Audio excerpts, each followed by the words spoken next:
नाजरीन अस्सलाम वालेकुम। मैं मोहम्मद जावेद हूं और आज हम एक हसास मसले पर जो ना सिर्फ हैदराबाद के लिए बल्कि सारे हिंदुस्तान के मुसलमानों के लिए लम्हे फ़िक्र है। हमारी रियासत हैदराबाद में बेबाक अंदाज में अपनी बात रखने वाले सूफ़ी खैरुद्दीन साहब के यहाँ मौजूद हूँ और इस मसले पर बात करने के लिए कि जैसा कि आप जानते हैं कि जेपीसी की कमेटी को जो है वक्फ बोर्ड की जो बिल जो है तरमीमी बिल जो है ना पेश किया गया जो वहाँ पे है और वहाँ से हमको ये सहूलत है कि हम अपनी राय आम लोग भी रख सकते हैं। लेकिन अफसोस की ये बात है कि 25 करोड़ से ज़्यादा मुसलमान हिंदुस्तान में रहते और बसते हैं, लेकिन ऐसे हसास मसलों पर वो बोलने के लिए या अपनी राय देने के लिए तक भी तैयार नहीं है। लेकिन हम जानना ये चाहते हैं कि भाई आप अगर इस किस्म से गफलत का मुजाहरा करेंगे, अभी देखिए 16 तारीख 14 तारीख तक ही है, 4-5-6 दिन बाकी है, लेकिन अभी तक ताहाल 17 या 20 मुमकिन लाख तक जो है लोग अपनी राय का इजहार किए हैं, जबकि 25 करोड़ है। सवाल आपने सुना सूफी साहब, आपकी बेबाकी के लिए आप एक मशहूर हस्ती है और आपकी जो बात है खास तौर पे जो नौजवान तबका है वो लोग में सुनी जाती है और जो एकदम बासलाहियत तबका है वो भी लोग आपकी बात सुनते हैं। तो आप क्या मैसेज देना चाहेंगे कि अभी बचे हैं 5 या 6 दिन? शुक्रिया। मैं तमाम सुनने वालों का, नाजरीन का तहे दिल से शुक्रिया अदा करता हूँ। अब आपका जो सवाल है ये बड़ा ही हसास सवाल है और हसास मसला है।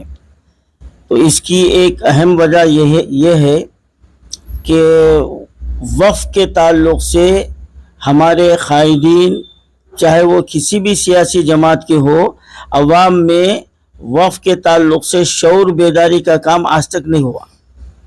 आज भी हज़ारों लाखों लोग ऐसे हैं कि वो ये समझते हैं कि औक़ाफ़ या वक्फ अगर कहा जाए तो ये हुकूमत का मामला है। हालांकि कायदीन को, सियासी समाजी कायदीन को ये चाहिए था कि वक्फ की अहमियत को अवाम में उजागर किया जाता, उनको बतलाया जाता कि ये वक्फ क्या है और इस जायदाद के हकदार कौन हैं, ये बतलाना चाहिए था। लेकिन ये काम हमारे पहले के हजरात ने नहीं किया और अभी भी गिने चुने लोग जो ना इसके ऊपर काम कर रहे हैं। तो अब रही बात यह है कि आज जो इस मसले पर अपना राय देने के लिए जो लोग आगे नहीं बढ़ रहे हैं, इसकी अहम वजह यह है कि वो इसकी अहमियत को नहीं जानते। अगर अहमियत को जाने होते तो आज मैं समझता हूं कि अब तक 5-6 करोड़ तो जो ना रायदही जो ना हो जाना चाहिए था, चले जाना, इजहार हो जाना चाहिए था। तो यहाँ पर अब हमारे तमाम सियासी कायदीन, समाजी कायदीन, दीनी मिली समाजी तंजीमों पर एक जिम्मेदारी आयद होती है कि अब जो वक्त बचा है इस वक्त में आप एड़ी चोटी का जोर लगाकर मुसलमानों में पहले वक्फ के ताल्लुक से उसका तारुफ कराएं, उसकी अहमियत को बतलाए। और अगर ये वक्फ अमेंडमेंट बिल अगर खुदा ना खास्ता अगर पार्लियामेंट में पास हो जाता है तो इसके मुज़िर असरात जो मुसलमानों पर पड़ने वाले हैं उससे वाकिफ कराना चाहिए। सूफी साहब, मेरा सवाल आपसे ये है कि अभी चूंकि वक्त बाकी नहीं है, सिर्फ 4 या 5 दिन बाकी है, तो इन हालात के अंदर जो NGOs है या जो है फलाही तंजीमें हैं या आप जैसे जो है बाशऊर जो लोग हैं, उलमा है, मशाइखीन उज़्ज़ाम है, आप जैसे सूफी लोग हैं, तो ऐसे लोग जो है इन 4-5 दिन का कैसा फ़ायदा उठाना चाहिए, उनके अंदर नौजवानों में शऊर बेदार कैसा करना चाहेंगे, ज़रा उसके लिए आप नौजवानों से अपील। अब मैं यहाँ पर आपको एक मिसाल देता हूँ कि जो हमारे पास भारत में NRC की जो तलवार लटक रही थी, तो उस वक्त हर फर्द जो है ना उसके खिलाफ खड़ा हो गया था। तो उसकी वजह ये थी कि अपनी शहरियत खतरे में नजर आ रही थी, अपना वजूद खतरे में नजर आ रहा था।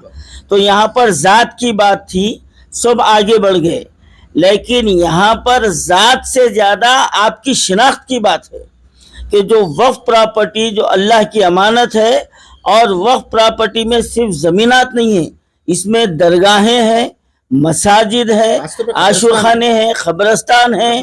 तो अब अगर खुदा ना खास्ता ये बिल अगर पास हो जाए तो आपको दफन होने के लिए जगह कहाँ मिलेगी? मेरा सवाल ये है।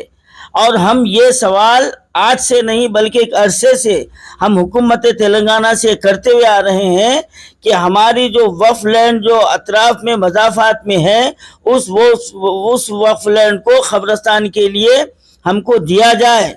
लेकिन अब गुज़िश्ता हुकूमत ने जो है ना आंसू पूछते हुए वो 1 लाख कुछ चिल्लर एकड़ जो है ना ज़मीन कब्रिस्तान के लिए ऐलान हुआ, वो फाइल दाखिल हो गई और वो चॉकलेट पॉलिसी जो केसीआर की थी उन्होंने अपना काम कर दिया।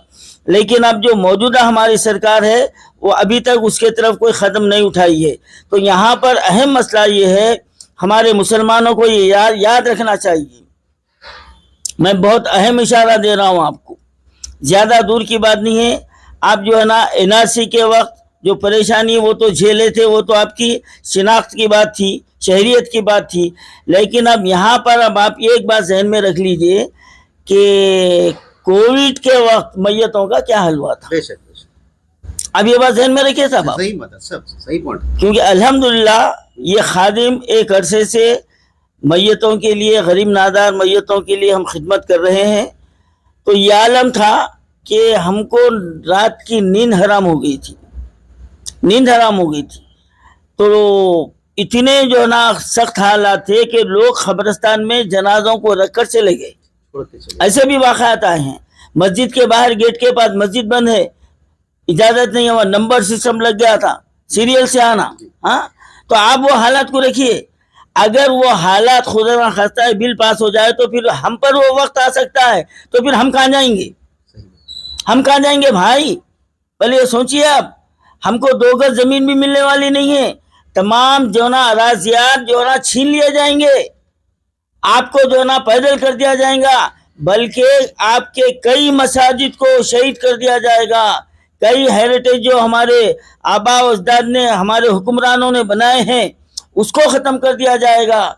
और कई जो ना दरगाहों को निशाना बनाया जा सकता है। आशूर खान ने तो तकरीबन ख़त्म हो गए हैं, अब उसका वजूद भी बाकी नहीं है। अगर कोई उसको तोड़े तो कोई उसके लिए आवाज़ उठाने वाला भी नहीं है। खैर, बात तवील हो जाती है। तो ये इतना संगीन मसला है कि हमको 2 गज ज़मीन मिलना भी दुश्वार हो जाएगा। अब आप ये समझिए कि मैं अपनी खबर की हिफाजत के लिए मैं जो है ना इसके खिलाफ मैं अपना जो ना अपनी राय जो ना देना है मुझे। ये जब मैं ये राय दूंगा तो मेरी 2 गज ज़मीन महफूज हो जाएंगी। तो मेरा नाज़रीन, आपने अभी सुना जो है सूफी साहब का कहना है कि आप जो है बचे 4-5 दिन, इसके अंदर एक वक्त का एक मैसेज का आप फ़ायदा उठाइए। और QR का जो कोड है, सिर्फ काम क्या है नाज़रीन, आपको ये नौजवानों, आपसे भी मेरी गुजारिश है कि हम किसी होटल में, किसी तिजारतगाह में, कि बिजनेस में, कभी दुकान में जा रहे हैं तो अपना जो है उसको स्कैन कर रहे हैं, स्कैन करके अपना कैश जो है ना उधर मुंतकिल कर रहे हैं। नाज़रीन, बस इतनी ही तो बात है।